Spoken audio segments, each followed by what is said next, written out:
দিল্লিতে হেরে গেল আপ, এবার কি তাহলে যাবে বাংলার পাপ? দিদির আছে টালির চাল, দিদিরও কি হবে কেজরিওয়ালের হাল? কেমন ছন্দমেলি অলরেডি শুরু হয়ে গেছে, বাংলায় গুনগুন, বাংলা নেবে। আচ্ছা, এই দিল্লির লাড্ডু দিয়ে কি বাংলা রসগোল্লাকে হারানো যাবে? অত সস্তা? যারা এইসব স্বপ্ন দেখছে তাদের মাথায় রাখতে হবে এটা বাংলা।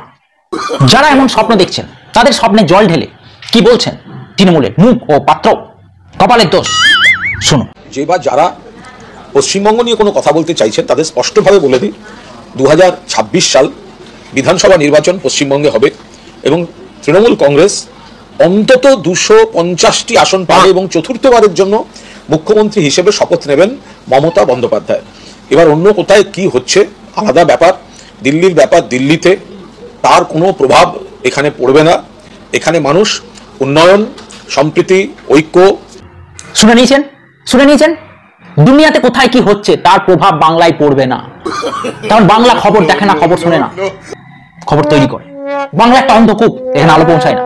250টার বেশি সিট পাবে, কিন্তু বাকি 50টা কাকে দিল? বাকি সিট যা বেঁচে থাকবে কুড়িয়ে বাড়িয়ে বিজেপি, কংগ্রেস, সিপিএম, আইএসএফ নিজেদের মধ্যে ভাগ করে নেবেন।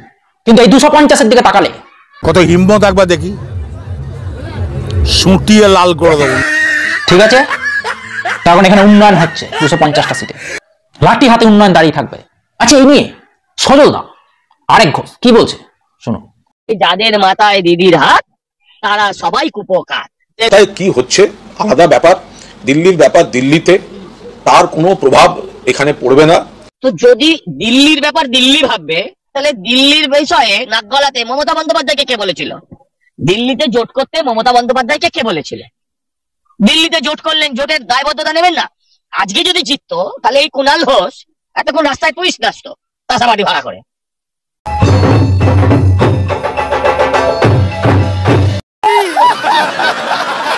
দাদা, দিল্লিটা দিল্লির ব্যাপার, ওরা দিল্লি বুঝবে, এটা কিন্তু বাংলা। দেখুন দাদা, ওটা হচ্ছে দিল্লি আর এটা হচ্ছে বাংলা, একদম গোলাবেন না। গোলাবেন না তো তাহলে যখন গোলাবেন না তখন দিদি ওখানে গিয়ে গুলিয়ে এলেন কেন? এই প্রশ্নটা করুক না, এই প্রশ্নটা করুক। হারার পর মনে হচ্ছে গোলাবেন না, তার আগে যে হাফ ডজন মন্ত্রী পাঠালেন, সব এখানকার নেতা পাঠালেন, বাঙালিদের বোঝাতে হবে, তখন মনে হলো না যে দিল্লিটা দিল্লি ভাবুক। গেরুয়া ঝড়ে ঝাঁটা কাত, কি বলছেন বিশ্বনাথ? চলুন একটু শুনি। একইভাবে পশ্চিমবাংলায় যারা শাসন করছে গত 15 বছর ধরে একের পর এক দুর্নীতি আসছে, সেই দুর্নীতির বিরুদ্ধে মানুষের রায় হচ্ছে না এই কথাটা বলা হচ্ছে, কিন্তু উপযুক্ত বিরোধী শক্তি কি তৈরি হয়েছে?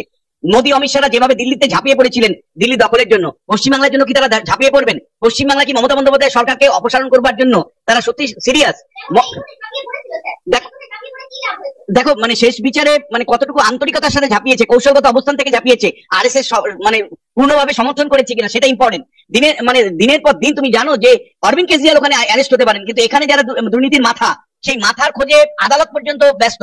আদালত পর্যন্ত প্রশ্ন তোলে এখানে যে সিবিআই ইডি তদন্ত কেন মাথাকে ছুতে পারে না? তাহলে প্রশ্ন হচ্ছে, ওখানে অরবিন্দ কেজরিওয়ালকে নরেন্দ্র মোদী, অমিত শাহরা প্রশাসনিক ভাবে দুর্নীতি করার জন্য জেলে পাঠাতে পারেন, পশ্চিমবাংলা যারা মাথা তাদের জন্য তো কোনো ব্যবস্থা নিতে পারেন না। এইটা একখান ঠিক কথা কইছে। দিল্লি কি সত্যিই চাই বাংলার পরিবর্তন, না কেন্দ্রীয় বিজেপি? আর মূল কথা, আরএসএস কি চায়? নাহলে আজকে দিল্লিতে যা যা অবস্থা আম আদমি পার্টি এবং কেজরিওয়ালের, এই সেম অবস্থা তো বাংলাতে।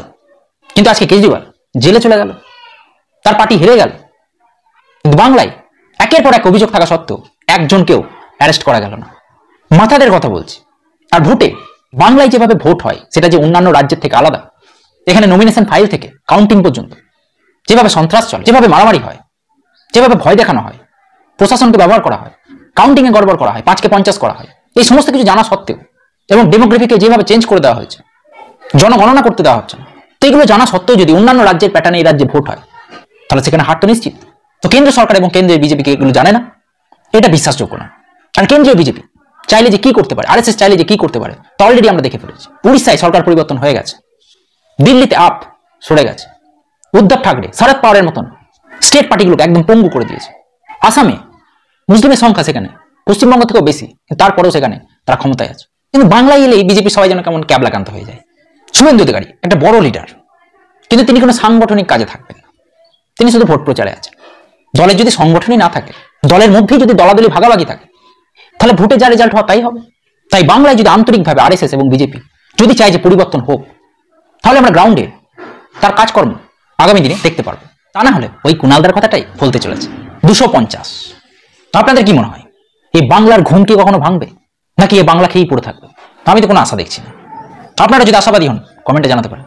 চলুন যেতে যেতে আমাদের ট্র্যাজিক হিরো শুভেন্দু অধিকারী সৌরভ গাঙ্গুলিকে নিয়ে কি বলছেন। আরে শিল্পপতি সৌরভ গঙ্গোপাধ্যায় বলি, এই যে বিদেশে গেছিলেন মুখ্যমন্ত্রী, সেখানে সৌরভ গাঙ্গুলির শালবনির কারখানা কোথায় কি আছে বলুন তো? এখনো পর্যন্ত যে কোটা বিজিপিএস হয়েছে তাতে 14-15 লক্ষ কোটি টাকার এগ্রিমেন্ট হয়েছে। ওনাকে নিয়ে একজন কমেন্ট করেছেন, কমেন্টে জাস্ট পড়ছি। কমেন্টে প্রসেনজিৎ পাত্র নামে এক ভদ্রলোক লিখেছেন, সৌরভ গাঙ্গুলি একজন নিষ্ঠাবান, দুমুখ, স্বার্থবাজ মানুষ। স্বার্থপর শুনেছি, চিটিং বাজ শুনেছি, স্বার্থবাজ। নতুন সংযোজন, ঠিক বলেছেন না ভুল? প্লিজ কমেন্টে জানাবেন। আর কি বলছেন? এদের মালিক মমতা ব্যানার্জি, তাকে আমি হারিয়েছি। তার সম্পর্কে কিছু আছে বলুন, আমি বলে দিচ্ছি। এই ভাঙা ক্যাসেট আর কতদিন বাজাবেন দাদা? হলো তো, উনি মমতা বন্দ্যোপাধ্যায়কে হারিয়েছেন, এটা তো ওনার পার্সোনাল অ্যাচিভমেন্ট।